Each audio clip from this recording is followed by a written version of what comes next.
네, 안녕하세요. 이제 선박 내양 조종 후반기 수업이고요. 이제 앞에서는 우리가 선박 조종에 대해서 배웠죠.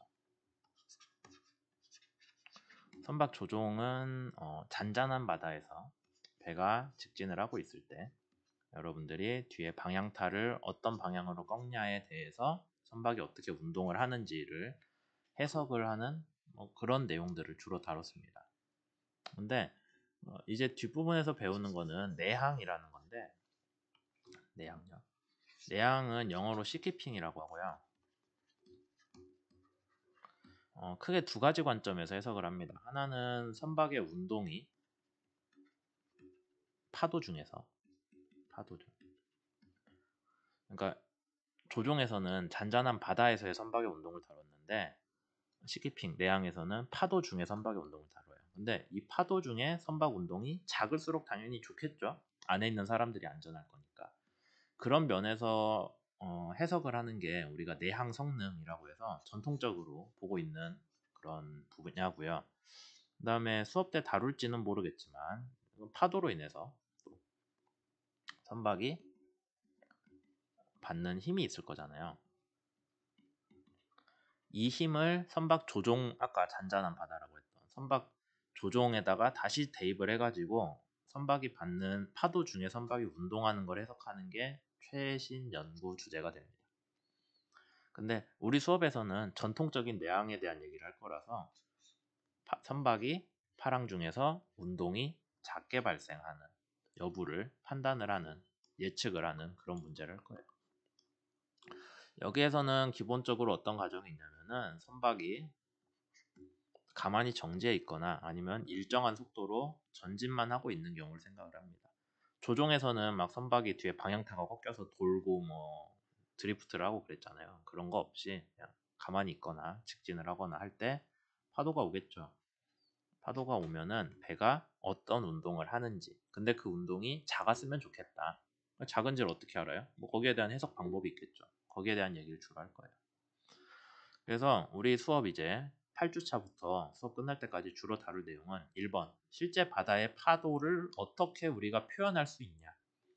바다가 여러분들이 실제 바다를 가서 보시면은 파도가 그렇게 균일하진 않거든요. 막 자기 맘대로 치는 것 같은데 그게 또 분석을 해보면은 뭔가 일관성은 있어요. 그래서 그걸 어떻게 표현을 하는지를 이론적인 배경도 배우고 그 다음에 실제로 우리가 현실적으로 쓰고 있는 방법들 거기에 대해 얘기를 할 거예요. 그렇게 알게 된 파랑에 대해서 선박이 그 파랑에 놓였을 때 운동을 어떻게 하는지를 해석을 할 텐데 책에서는 좀 많은 시간을 들여서 파랑 중 운동을 추정하는 그런 방법에 대해 수식을 얘기를 하고 있습니다. 아마 그 조종 부분에서도 교과서 전반에서도 여러분들이 조종 개수 같은 거 찾는 방법 책에서는 막 되게 이것저것 많이 얘기했는데 결국에는 어떻게 제가 얘기했어요? 경험식 아니면 모형 시험 주로 이걸로 한댔잖아요. 내양 해석도 똑같아요. 여러 가지 수학적 수식들 있고 있고 한데 제 생각에 굳이 그걸 다 기억할 필요는 없고 그냥 모형 시험을 한다 아니면은 수치 해석을 한다. 특히 수치 해석 많이 합니다. 수치 해석에서 그냥 그 결과 가지고 파랑종 운동이 이렇게 나왔구나라는 거를 뽑아내면 돼요. 그럼 여러분들이 해야 되는 거는 그렇게 나온 운동의 그래프가 말이 되는지 안 되는지 정도만 알면 되겠죠. 그래서 파랑종 운동을 실제로 구하는 과정은 그렇게 비중이 크지 않을 거예요. 우리 수업에서.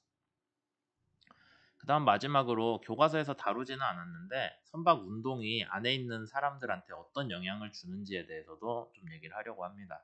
주로 이번 시간 수업에서 다룰 부분이긴 한데 단순히 선박 운동이 크다고 하면은 그게 커서 어쨌다는 거야 라고 할 수 있죠. 안에 탄 사람들이 선박 운동이 어느 정도면은 넘어질지 아니면 어느 정도면은 안에서 멀미를 할지 거기에 대한 궁금증은 있잖아요.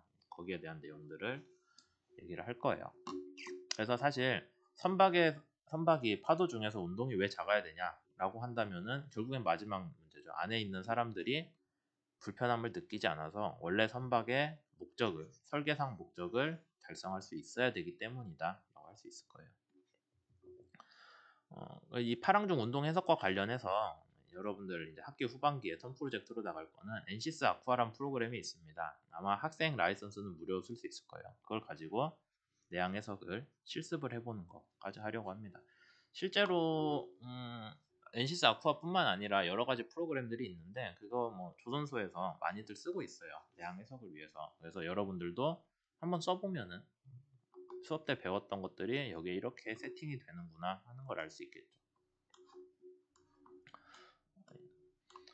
여러분들이 이전에 뭐 해양조체에서 배웠을 수도 있고 개론에서 배웠을 수도 있고 기억을 못할 수도 있는데 우리가 그동안 다뤘던 수면파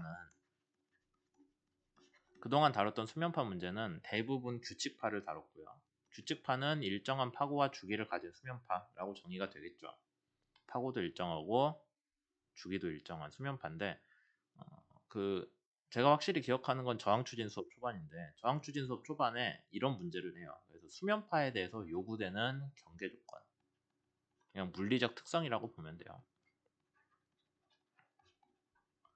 물리적인 특성인 경계조건을 만족하는 수면파의 함수를 우리가 사인 함수로 가정할 수 있냐라는 게 저항추진 초반에 다뤘던 문제거든요. 그래서 수면파가 갖는 특성이 있었습니다. 뭐 경계조건, 운동학적이랑 동력학적 이런 거 있었죠.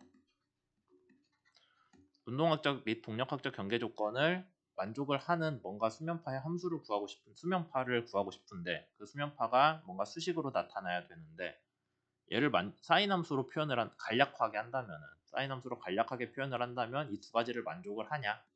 라는 질문에서 저항추진 수업이 시작을 했었는데 이제 그때 결론은 뭐였어요?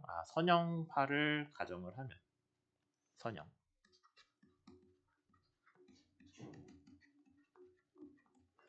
리니어리티를 가정을 하면은 그런 사인파로도 해석이 가능하더라 라고 했고 수업 때 추가로 얘기를 했던 게 실제 수면파는 좀 더 복잡한 형상인데 그냥 단순히 사인 함수로 나타나는 게 아니라 뭐 여러 가지 사인파의 중첩으로 해석이 되는 그런 거를 스톡스 파형이라고 설명을 했어요.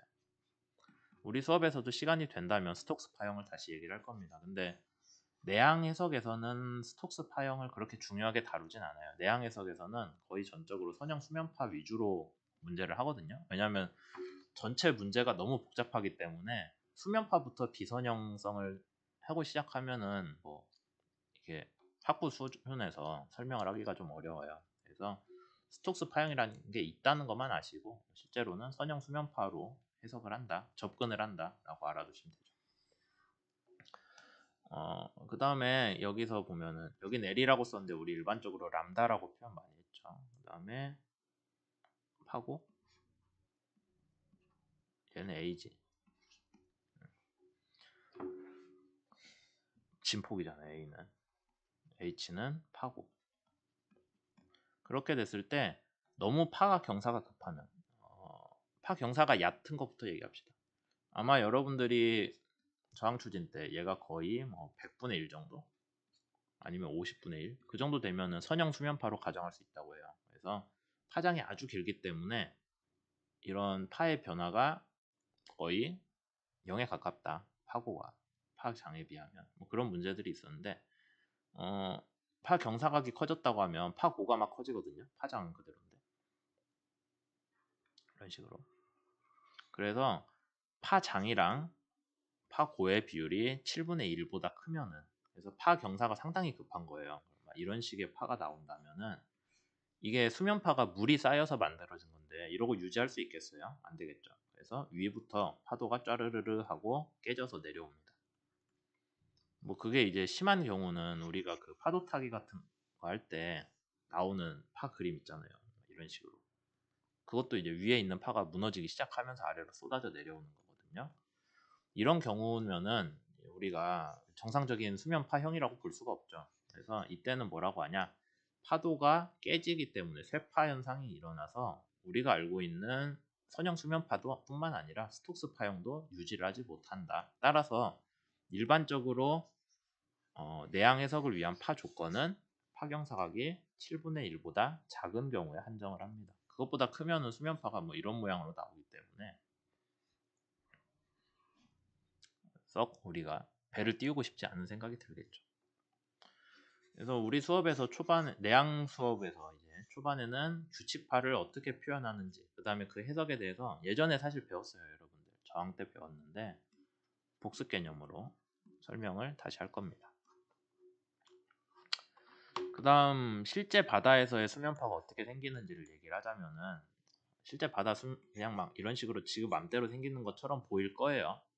그냥 가만히 여러분들이 보고 있다면. 근데 그거를 여러분들이 수학 때 배운 푸리에 변환을 쓰면은 시간에 따라서 이렇게 흔들리는 파지만 주파수 분석을 해보면은 어느 정도 주파수가 이런 식으로 분포가 나와요.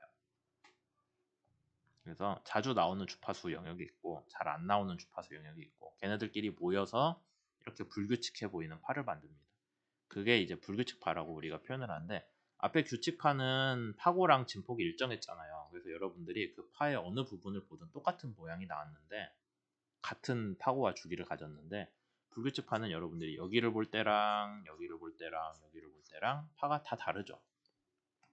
그래서 불규칙하다는 거예요. 하지만 진짜 랜덤은 아니고 파 스펙트럼이라는 관점에서 보자면은 최소한 어떤 주파수가 얼마나 비율로 분포하고 있는지는 알 수 있다. 그래서 이 파 스펙트럼을 알면은 각 주기별로, 이 그림이 상당히 잘 나왔는데, 각각의 파장 아니면 주기를 갖는 수면파들을요 여러 개를 중첩을 해가지고 이렇게 불규칙해 보이는 파를 만들 수 있다라는 거예요. 그게 불규칙파에서 하는 얘기입니다. 그래서 우리는 불규칙파 해석을 할 때, 실제 바다의 파 해석을 할 때는 이렇게 불규칙하게 생긴 것 자체를 가지고 해석하는 경우는 별로 없고요. 주로 이렇게 여러 개의 규칙파의 합으로 나눠서 표현을 합니다. 물론 요즘엔 컴퓨터가 좋아져서 이렇게 불규칙파 자체를 해석하기도 해요. 근데 그거는 학부 수업에서 다룰 내용은 아닌 것 같아서, 말 그대로 비선형 문제죠.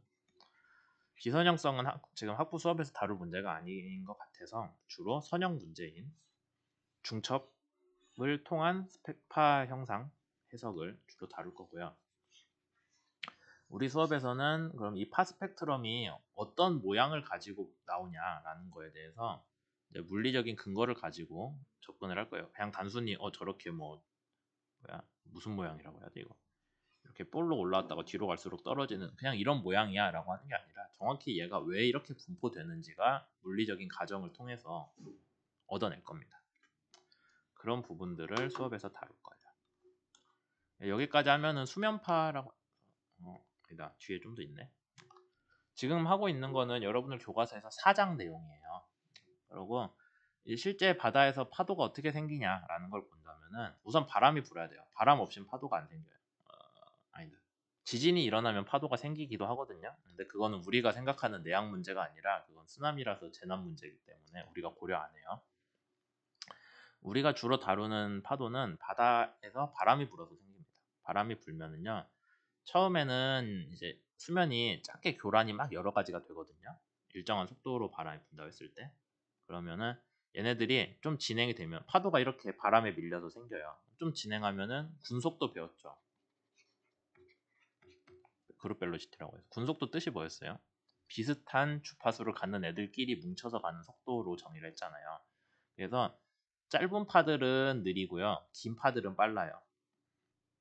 그 다음에 중간파는 중간이겠지. 그래서 처음에는 바람이 불어서 마음대로 파가 생긴 것 같은데, 좀 떨어져 보면은 파장이 긴 애들은 빠르니까 먼저 지들끼리 가고 있고요, 느린 애들은 느린 애들끼리 가고 있어요.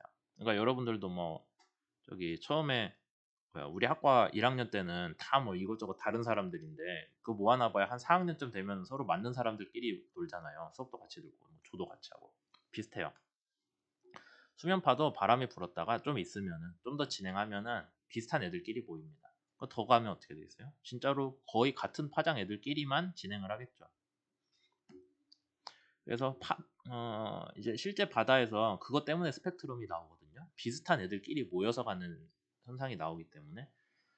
그래서 처음에 부포트 윈드포스 스케일이라는 게, 아마 만든 사람 이름이 부포트일 거예요. 이 사람이 풍속에 따라서 바다가 거친 정도가 정해지는 것 같다. 당연하죠. 바람이 불어서 파도가 생기는데, 바람이 세게 불면은 파도가 센 놈 위주로 많이 생길 거잖아요. 걔네들끼리 뭉쳐갈 거고. 그래서 자기가 보기에 풍속이랑 어떤 바다의 상태, 그걸 계급이라고 스케일이라고 해서 계급으로 표현했는데 그거를 제한을 했어요. 뭐 이제 눈으로 봤을 때 이 정도의 바다면은 풍속이 얼마이다. 아니면 풍속이 얼마면 이 정도 바다가 생긴다. 이 정도 파도가. 그걸 부포트 스케일이라고 하고 지금은 이런 식을 써서 쓰고 있습니다. 풍속을 입력을 하면은요. 거기에 대한 계급이 뭐 몇 점 몇 그렇게 나오는 이 식을 만족하는 계급이 나오는데 이제 그걸 뭐 반올림을 하든가 해서 정수로 우리가 쓰고 있죠. 그래서 어떤 식이냐면은 부포트 스케일 0이면은 풍속이 0이에요. 이건 위에는 노트고 아래는 미터 퍼 세크이기 때문에 둘이 그냥 왔다 갔다 합니다. 빌로트는 0.5144잖아요. 0.5144 미터 퍼 세크. 그거 알면은 대충 숫자 맞는 거 알겠죠? 20노트면은 한 10m per sec 나오잖아요. 그렇게 알고 보시면 되고 부포트 스케일 0이면 아주 잔잔해서 바람이 없어서 파도도 없는 상태. 쭉 진행을 하면은 뭐 한 부포트 스케일 3쯤 되면은 적당히 바람이 불고 있는 거죠. 그렇게 하다 한 6쯤 되면은 센데 합니다. 이제 더 세면 부포트 스케일 10쯤 되면은 한 풍속이 50노트 정도? 그래서 25에서 30m per sec인데 뭐 이쯤 되면 폭풍이에요. 다음에 더 많이 올라가면은 한 35m per sec쯤 되면은 부포트 스케일 끝이라서 허리케인으로 우리 바다에서는 태풍이죠. 그렇게 봅니다. 뭐 참고로 얘기하자면 우리나라에서 풍속 기록은 한 60m per sec 그쯤 됐을 거예요. 태풍 불 때. 그러니까 그건 뭐 부포트 스케일보다 까마득히 위죠. 우리나라 최고 기록이 그렇다는 거예요. 태풍 불면 대충 이 정도에 나옵니다. 풍속. 여러분들이 인터넷에서 부포트 스케일을 찾아보면은 그래서 부포트 스케일별로 0에서부터 11까지 썼네요. 네, 거기까지 써가지고 뭐 이런 식으로 바람이 이 정도면 파도가 이렇게 보인다. 수면이 이렇게 보인다라는 그런 기준이 있어요. 0이면은 뭐 바람이 안 부니까 잔잔하죠. 거울 같진 않지만 조금 더 진행하다 보면은 바람이 한 5m per sec 정도 부르면은 이렇게 우리가 생각하는 바다 모양이죠. 이렇게 좀 중간중간 이렇게 짜글짜글해지는 거 그렇게 되고요. 한 6쯤 되면은 이제 뭔가 파도의 형상 같은 게 나옵니다. 뭐 더 올라가면은 더 커지는데 뭐 이쯤 되면 이제 죽었다 해야죠. 근데 보면은 파도 형상이 아니라 이제 파도가 이런 식으로 나오는 게 막 보이죠. 그러니까 너무 바람이 세서 파고가 크니까 파도가 깨지기 시작하는 뭐 그런 문제들이 보이는 거죠. 그래서 이렇게 바다 사진을 보고도 바다 형상을 보고 부포트 스케일을 추정할 수 있다라는 거고 좀 많이 했네요. 그러면은 여기까지 하나만 더 하고 좀 쉬었다 갈게요. 이제 실제 바다에 대해서 그러면은 얘기를 하자면은 풍속만 가지고 바다의 상태를 표현해야 되냐라는 문제가 있죠. 왜냐하면 앞에서 얘기했듯이 풍속으로 인해 바람으로 인해서 파도가 생기는 건 맞는데 바람이 부는 데랑 파도가 발생한 데랑은 또 좀 다르거든요. 이 부분은 이해가 되시겠죠? 바람이 불 때랑 파도가 생기는 데랑은 조금 여기 패치라고 하는 말로 표현하는데 좀 진행을 해야 파도가 생겨요. 그러다 보니까 아니 여기 파도가 얼마랑 바람이랑 1대1 대응이 되나? 부포트 스케일은 그게 될 것처럼 생각을 했는데 이제 사람들이 그냥 파도의 파고를 재가지고 그걸로 해상 상태를 바다의 상태를 표현하는 게 더 맞지 않냐 그런 얘기를 한 거죠. 꼭 바람이 부는 데서 파도가 얼마만큼 나온다라는 게 아니니까. 그래서 이제 파고로 표현을 하자는 얘기를 한 거예요. 바다의 상태를 파고로 표현을 하자. 그때 쓰는 개념이 유의파고라는 건데 수업 때 나중에 배우겠지만 불규칙 파가 있잖아요. 그러면은 여기 이렇게 꼭지에 한 번씩 꼭지점 찍힌 데 있죠. 이거를 우리가 파정이라고 하는데 그럼 이 파정에 대해서 파저까지의 거리가 파고잖아요. 파저. 요 파고들을 싹 모아가지고 상위 3분의 1을 큰 순서대로 쭉 늘어나서 상위 3분의 1을 평균을 낸 값을 유의파고라고 합니다. 상위 3분의 1의 평균이에요. 왜 유의파고란 말이 나왔냐면은 이제 옛날에 사람들이 그냥 지금같이 좀 장비들이 좋기 전에는 그냥 눈으로 보고 대충 파고가 이 정도인 것 같습니다 라고 보고를 했대요. 근데 그게 실제 파고랑 우리가 계측을 한 파고랑 눈으로 본 파고랑 서로 맞춰보니까 상위 3분의 1의 평균 정도가 사람이 인식하는 파고랑 비슷하다라고 해서 유의파고라는 개념을 쓴 거예요. 잘 발달된 바다에서는 유입하고는 파의 표준 편차에 우리가 루트 민 스퀘어라고 하죠. 이거의 2배 정도로 나와요. 유입하고가 이제 그 관계 아시면 좋죠. 여하튼 그렇게 돼 있어서 유입하고 해상 상태별로 유입하고 기준이 있습니다. 뭐 유입하고가 0.1에서 0.5m로 얻어진다면은 확인되면 걔는 해상 상태 2예요. 0.5에서 1.25m로 유입하고가 나오면은 해상 상태 3. 뭐 이런 식이죠. 해상 상태 5까지 있고 8인가? 9인가까지 있어요. 해상 상태가. 그래서 거기에 대한 유입하고 범위가 있고 그 다음에 그 유입하고의 해상 상태에 대응되는 파 주기도 있겠죠. 파장이 그러니까 보세요. 파고가 크면은 되게 에너지가 큰 파고 그럼 걔네들은 되게 파장도 길잖아요. 발생되는 파들이 파장이 길면은 주기도 길잖아요. 그런 관계를 생각을 해보면은 특정 해상 상태에 대응되는 파의 주기들이 또 이게 있어요. 파의 주기 범위가. 근데 우리나라 근처 바다는 섬도 많고 땅에서도 가깝고 해서 같은 해상 상태지만 파 주기는 좀 작게 나와요. 저기 북태평양 같이 아무것도 없는 바다는 해상 상태에 대응되는 파 주기가 상당히 크게 나옵니다. 그래서 파의 주기 같은 거는 파의 주기는 해상 상태랑 관련은 있지만 그건 동네마다 다른 거예요. 해상 상태의 기준은 주기랑 파고 중에 무조건 파고에만 대응된다. 그게 기준이다 라는 거 알면 좋겠죠. 잠깐 잘랐다가 그 다음 영상 갈게요.